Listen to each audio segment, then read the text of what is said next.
big screen cartoons like Looney Tunes and Merry Melodies. Then television came along and cut corners. More cartoons, but lower quality. Today, Steven Spielberg is out to change all of that, bringing back top-quality cartoons to the small screen. Pandemonium doesn't rain around here. It pours. Pandemonium definitely pours in Tiny Toons. The weekday kids' cartoon show centers at Acme Looniversity, where young toons learn the tricks of the cartoon trade from masters like Elmer Fudd. You will remain suspended as long as you do not look down. Like so. These Tiny Toons are not the offspring of the tunes with which we're familiar, although Plucky Duck, for instance, does bear a resemblance to Daffy, according to the voice of Plucky, Joe Alasky.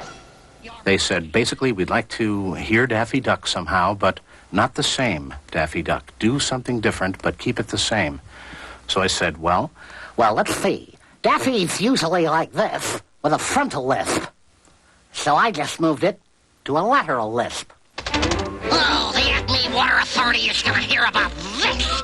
The veteran actors who voice these characters all attest to the high quality of the Tiny Toon series. Please don't let the ball come to me, please. Hampton Pig is played by Don Messick, a 30-year cartoon veteran. I'd like to present you with this award for... It's about the best animation that I have seen, short of the full-length features of the old days. Enough in-jokes already, huh?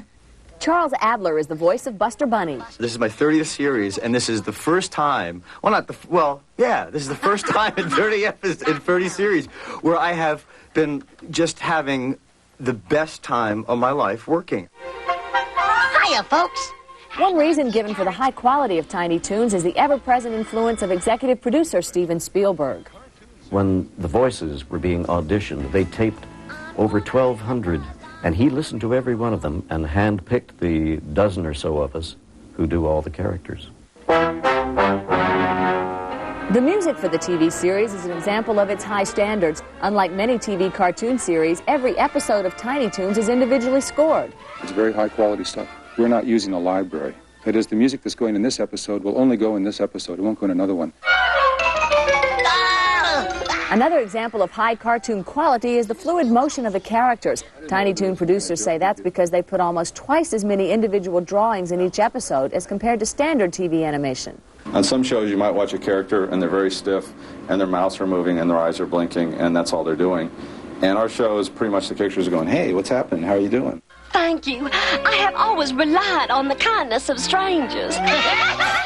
Will all these technical improvements be lost on the kids watching? Don't count on it. I think today's children are certainly more sophisticated. After all, look how much television they watch. And so they expect the best. Ridicule is the burden of genius. Tiny Toon Adventures premieres in syndication this fall.